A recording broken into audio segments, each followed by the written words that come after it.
በስመ አብ ወወልድ ወመንፈስ ቅዱስ አሃዱ አምላክ አሜን። ኦጎይታ ነመስግነካን ነኽብረካን አሎና ኦጎይታ አሚንና ንግዛእካ አሎና ንቅዱስ ስምካውን ንግዝኦ ኣለና ናይ ኩሉ ብርኪ ሰግደልካ ናይ ኩሉ ልሳን ዝግዛእልካ ጎይታ ንስግደልካ አሎና ናይ አማልኽቲ አምላኽ ንስኻ ኢኻ ናይ ጎይቶት ጎይታ ናይ ነገስታት ንጉስ ንስኻ ኢኻ ናይ ኩሉ ስጋን ናይ ኩሉ ነፍስን አምላኽ ንስኻ ኢኻ ስለ ቃላቱ ስም እግዚአብሔር አምላክና በአና ብድኹማት ባሮቱ ይኽበር ይመስገን። ንሱ ኣብ ተፀዋዓሉ ካብኡ ዘይትፍለ ቅድስተ ቅዱሳን ንጽሕተ ንጹሃን አቁራሪተ መዓት ናይ ሓዲስ ኪዳን ኩርቤል ዝኾነት ኣዴና ቅድስት ድንግል ማርያም ነተኣማናዊ ዝኾነ ምግቢ ህይወት ነተኣማናዊ ዝኾነ መስተ ህይወት ስለ ዝሃበትናን ዝወለደትልናን ወዳ ጎይታናን መድሓኒናን ኢየሱስ ክርስቶስ ብዘኽበራን ብዘፍቀራን መጠን ክብሪ ምስጋና ንዓይኹና። ኩሎም መላእክት ነቢያት ሐዋርያት ጻድቃን ሰማዕታት እግዚአብሔር አምላክ ብዝሃቦም ክብሪ ማዕርግን ይኽበሩን ይመስገኑን።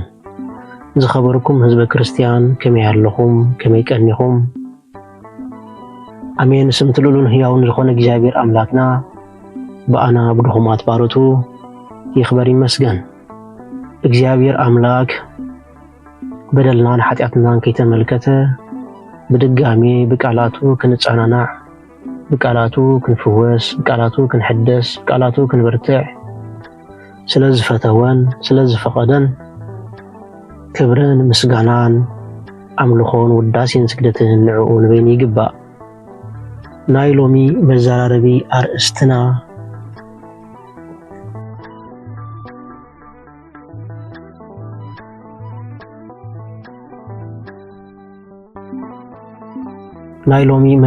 አርእስትና ተኣዛዝነት አቦና ኖህ ዘርኢ ትምህርቲ ክንመሃር ኢና። እግዚአብሔር አምላክ መንፈስ ቅዱስ ትምህርትና ይግለጸልና። እዚ ትምህርቲ እዚ ነዚ ዘለናይ ህይወት ነዚ ዘለናይ ወቕቲ ዝገልጽ አገዳሲ ትምህርቲ ስለ ዝኾነ ብትኩረት ክሳብ መወዳእታ ንከታተል።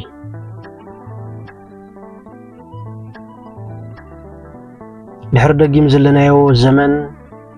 እቲ ናይ መወዳእታ ዘመን ተባሂሉ ዝጽዋዕ ዘመን እዩ። ከምቲ ሐዋርያ ቅዱስ ጳውሎስ ዝበሎ ንጢሞቴዎስ ወዱ ቅንያቱ ክፉእ እሞ ከም ዓያሹ ዘይኮነስ ከም ለባማት ተመላለስ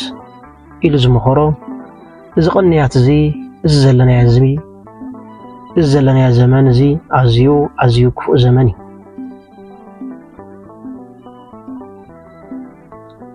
ብዙሓት ሓቂ ኣብ ዘይደሊሉ እዋን ንሓቂ ኣብ ዘይሰምዕሉ እዋን ኢና ዘለና። እዚ ዘለናዮ ዘመን ተቐዳሚት ዓለም ይዘኻኽረካ ሰብኣትካ ተባሂሎም ዝጽውዑ እግዚአብሔር አምላክ ብማይ ኣሂ ገይሩ ዘጥፍኦም ወለዶታት ይዘኻኽረካ።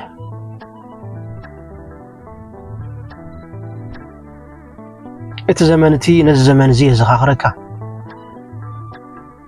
ኣብቲ ዘመን እቲ ሰናይ ክፉእ ይበሃል ነበረ፣ ክፍኣት ግን ብግልፂ ይበዓል ነበረ። ኣብቲ እዋን እቲ ኃጢአት ንቡር ኮይኑ ነበረ፣ ቅድስና እውን ብዙሓት ቦታ ይረክብን ነበረ። ልክዕ ሕጂ እውን ከምኡ ኢና ዘለና። እዚ ዘለናዮ ዘመን ንሰናይ ክፉእ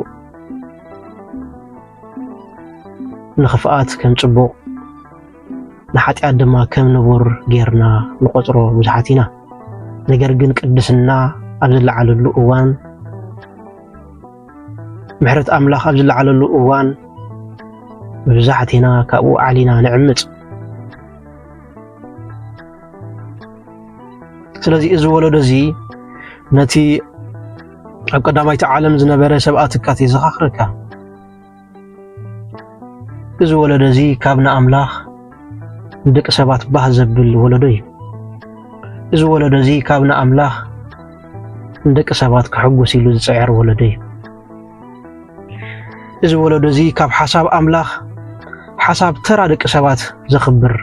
ወለዶ እዩ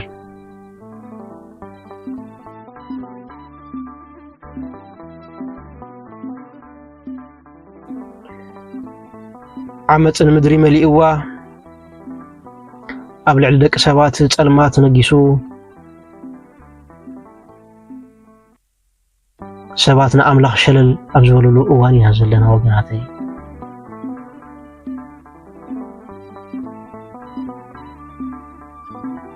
እዚ ዘመን እዚ ድማ ናይ ኣቦና ኖህ ዘመን ይዘኻኽረካ ኣቦና ኖህ ኣብ ማእኸል ብዙሓት ዓለውቲ ይነብር ነበረ ኣብ ማእኸል ብዙሓት ንኣምላኽ ዘእዘዙ ሰባት ይነብር ነበረ ኩሉ ዓልዩ ኣብ ነፍሲ ወከፍ ግብሩ ይመላለስ ነበረ ኣቦና ኖህ ግና ጻድቕን ቅኑዕን ሰብን ነበረ ሎሚ ደቂ ሰባት ወገናተይ ብሓሳብ ኣምላኽ ዘይኮናስ ብሓሳብ ናይ ጥርፉነት ኢና ንኣምን ብዙሓት ነቲ ቅዱስ ዝኾነ ነገር ርኹስ እዩ እንተኢሎም ርኹስ ንብል ብዙሓት ነቲ ቁኑዕ ዝኾነ መገዲ ጌጋይ እንተኢሎም ጌጋይ ንብል ብዙሓት ንዓመፅ እንተተላዒሎም ንዓመፅ ንስዕብ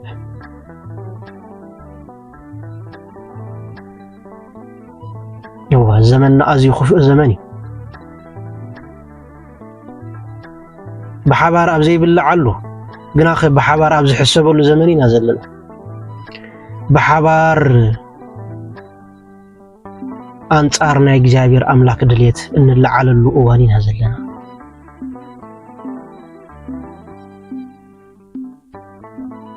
نزد ما نيابونا نوه زنبر زمني زخاخرك أبونا نوح أفت زمنتي بتأذازنته استفلت أبونا برا أفت بلشو عالمتي أبونا نوح نأملاخو زخبر تصادق نبرا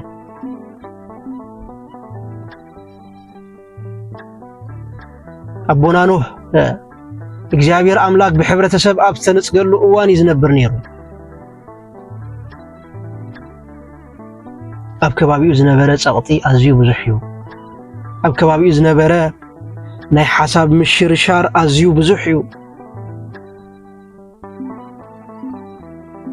سبات بزيت انقاقي ينبرو نبرو حاتيات معالتاو يخبر نبرة لاقتن زي متأممانن أب كله بوتا نبرة مسنا يزقنا أبونا نوح أبتا استبلا شوت عالم صادقن قنعن كوينو ترخب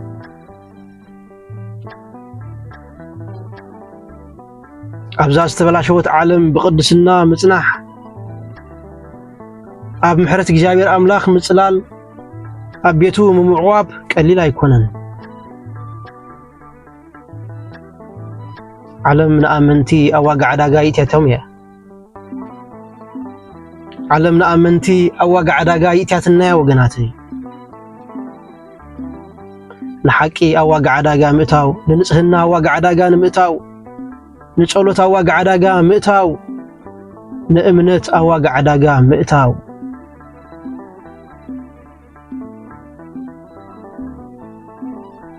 بزحات سبات كاب حبرة سب تقبالنت سلزدليو نبينهم دو كيبلو يفرحوا نبينو دو يلوم سلحقين ممقوات يفرحوا نقرقن وقناتي مس أملاخ دوي لكا مس حق دوي لكا بعالم منصاق يحيش كبع مس عالم دوي لكا نفسخا مطفأ مس إجابير أملاك دوي لكا نفسخا مركاب يبلج إجابير أملاخ نبونا نوح نتامركب كسر حمس أزازو أب كبابي أزنبرو سبات عشنت كوين تسمعهم زعشنتي بمبال لما يلاقصلو ነበሩ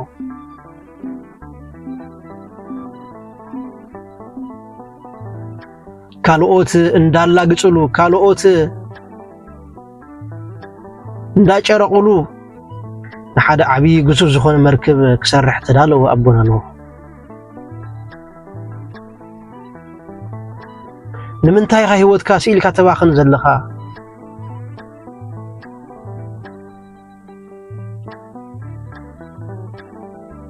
ንምንታይ ኻ ኩሉ ግዜ ብዛዕባ አምላኽ ተሓስብ ዘለኻ እንዳበሉ የላግጽሉ ነበሩ ለሙን እንኮ ብዙሓት ሰባት ቃል እግዚአብሔር አምላክ አብ ንዘራብሉ ግዜ አንተ ሎምስ አኺልካ ይገዳም ከተአቱ ይኻዝብሉና አለው ሎሙ እኮ ብዙሓት ሰባት ቃል እግዚአብሔር አምላክ አብ ንልዕልሉ ግዜ ናብኡ ይትእቶ ዝብሉ ሰባት አለው ናብ ቃል አምላኽ ይትእቶ ሕደጎ በዓለማዊ ፍልስፍና ንዛረብ ዝብሉ ሰባት አለው ሎሙ እኮ ቃል እግዚአብሔር አምላክ አብ ተዘራብሉ እዋን አይተመጻደቅ ዝብሉ ሰባት አለው ግን ወገናተይ ፈቲና ጸሊና ንሕና ህይወትና ክመርሐና ዝኽእል ንህይወትና ክዕርፋ ዝኽእል ንህይወትና ናብ ናይ ዘለዓለም ህይወት ክወስዳ ዝኽእል ቃል እግዚአብሔር እዩ ካብ ወጪኻ ዝርከብ ዕረፍቲ የለን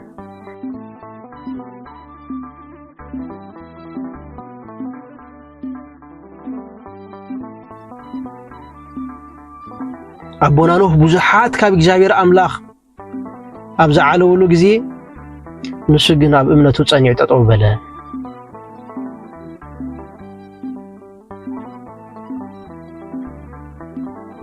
አቦና ኖህ በሐቂ ናይ ተኣዛዝነት ተምሳሌነት እዩ ወገናተይ መብዛሕቲና ንትእዛዝ እግዚአብሔር አምላክ ኣይንድግፎን ኢና ለሙውን መርከብ ስርሑ ንበሃል ኣለና ለሙውን መርከብ ድሕነትኩም ስርሑ ንበሃል ኣለና ጾሙ ተቀደሱ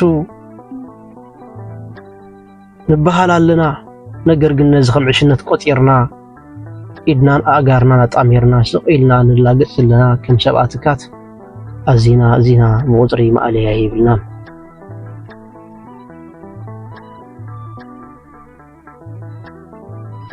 ስለዚህ ተኣማንነት ኣብ እግዚአብሔር አምላክ ዝረጋገጽ ወላ እኳ ተቃውሞ እንታገጠመካ ንአምላኽ ምእዛዝ ንቕጻል እዩ አቦና ጻድቕ ኖህ ተኣዛዝነቱ ሰባት ኣብ ልዕሊኡ ክለዓልዎ እንከለዉ ኣይቋርጸን ንአምላኽ ብእምነት ተኣዘዞ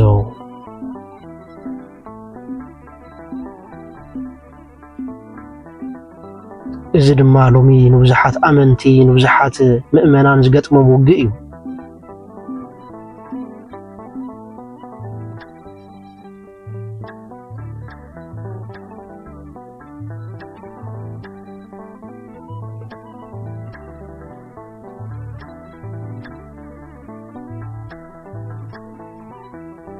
ስለዚህ አቦና ኖህ ካብ ናይቶም ሰባት ላግጽን ጭርቃንን ነትን ዘለዓለም ከድሕኖ ዝኽእል ነገር ሓረየ መርከቡ በእምነት ክሰርሕ ጀመረ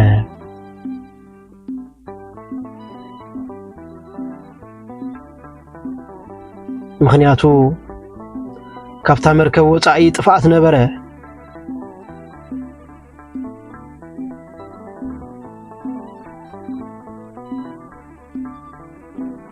ለሙን እንተኾነ ካብ ቤተ ክርስቲያን ወጪና እንጽበዮ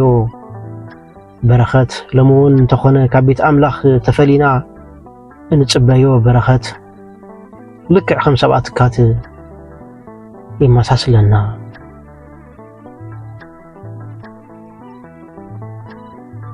ዓለም ካብ አምላኽ ወጻኢ ግዝያዊ ደስታን መንፈሳዊ ጥፋኣትን እያ ተቐርበልና ንነፍስና ዘለዓለማዊ ድሕነት ክህባ ዝኽእል እግዚአብሔር ጥራይ እዩ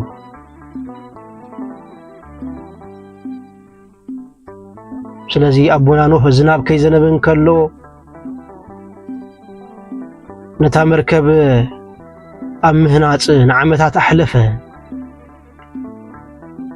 እዚ ኸ ትዕግስቲ ይሓትት ነበረ ሎሚ ብዙሓት ሰባት ቅልጥፍ ውፅኢት ይደልዩ እምነት ግና ቅድሚ ዝርአ መርትዖ ንኣምላኽ ትእዘዝ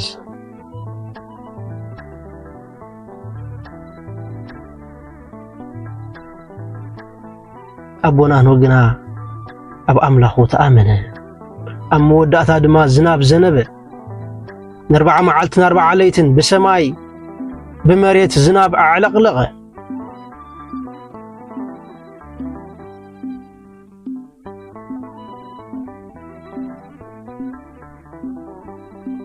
እቶም ንኖህ ዝላገጹ ዝነበሩ ሰባት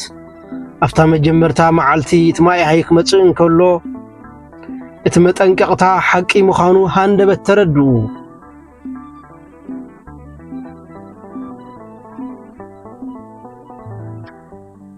ካብ ዝገርመኩም ሸለልትነትናትና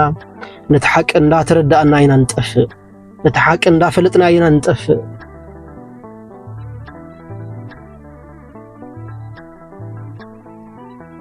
ሰባት ንሓደ ወቕቲ ድምፂ ኣምላኽ ክነጽግቦ ይኽእሉ እዮም ፍርድን ዘለኣለማውነትን ግና ክውን ኮይኑ ይቕጽል ወገናተይ ስለዚ ድማ ኢና ኣመንቲ ንቑሓት ክንከውን ኩሉ ግዜ ቤተክርስትያን እተዘኻኽረና ኣብ ከባቢኻ ዘሎ ባህሊ ካብ ቃል ኣምላኽ ንላዕሊ ንነፍስኻ ክዕፍን ኣይትፍቀደሉ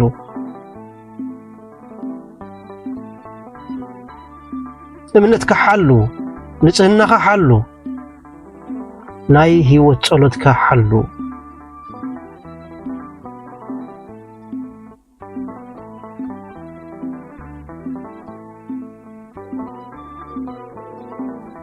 ስለዚ ኣቦና ኖህ ከምዚ ኢሉ ይምህረና ኣምላኽ ምሳኻ ደው እንተ ኢሉ ትዝበዝሐ ምሳኻ ደው ክብል ኣየድልን እዩ ካብ 7 ቢልዮን ህዝቢ ዓለም ምሳኻ ጠጠው ዝብል ሓደ ኣምላኽ ሰማይን ምድርን ዝፈጠረ ኣምላኽ ምሳኻ ጠጠው ክብል ይሓይሽ ዓለም ብምልእታ ዋላ ብጸልማት ትመላለስ ንስኻ እሙን ኮይንካ ጽናሕ ሰባት ብተግሳጽካ በትምህርትኻ በኣገልግሎትካ እንተሰሓቁ ንስኻ ግና ንኣምላኽካ ምእዛዝካ ቐጽል ቅድስና ዘይፈቱ ንጽህና ዘይፈቱ መዝሙር ምስጋና ዘይፈቱ ኣምልኾ ዘይፈቱ ዋላ እውን እንተኾኑ ብጽድቅኻ ፈጺምካ ይትሕፈር በኣገልግሎትካ ፈጺምካ ይትሕፈር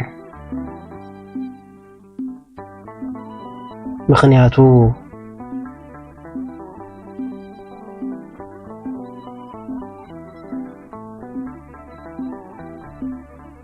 ንኣምላኽ ምእዛዝ ካብ ኩሉ ኣገዳስ ስለ ዝኾነ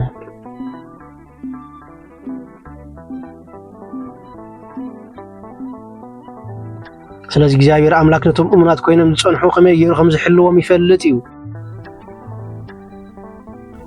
እቲ ማያሂ መጸ ንሆ ግና ካብቲ ክመጽእ ዝኽእል መዓትን መከራ እንዳሓነ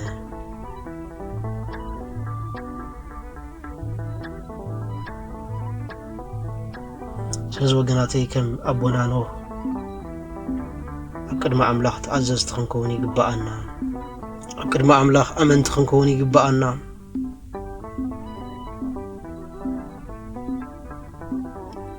ኣብ ንወሶ ከፍ ተግባርና ክንእዘዝ ይግባኣና ኣብ ንወሶ ከፍ ህሞት ክንንስሓ ይግባኣና ኣብ ንወሶ ከፍ መከራ ንኣምላኽ ክንእዘዝ ይግባኣና ስለዚ ቁኑዕ ምግባር ኣይንድከም ሰናይ ንምግባር ኣይንሰልኪ ኣብዛ ዝተበላሸወት ዓለም እሙናት ንኾን ምኽንያቱ ሓደ መዓልቲ ርእቶታት ሕብረተሰብ ክጠፍእ እዩ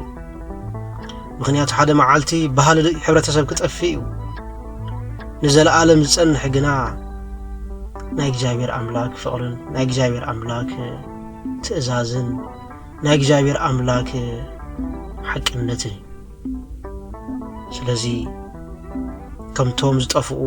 ሰብኣት ካትበታን ከይጠፍእ ብጉጅለ ዘይኮነስ ኣምላኽ እንታይ ይብል ብምባል ሕተት እግዚአብሔር አምላክ እንታይ ዝሕጉሶ ብምባል ሕተት ሽዑ ከመቦናኑ አፍታናይ ድሕነት መርከብ ተንሳፊፍካ ካብ ኩሉ መከራኻን ካብ ኩሉ ሽግርካን ክትገላገል ኢኻ ዝነበረና ግዜ ባሪኹን ቀዲስን ስለ ዝሃበና ክብርን ምስጋናን አምልኾን ውዳሴን ስግደትን ንዕኡ ንበይኒ ይግባእ ወስብሐት ለእግዚአብሔር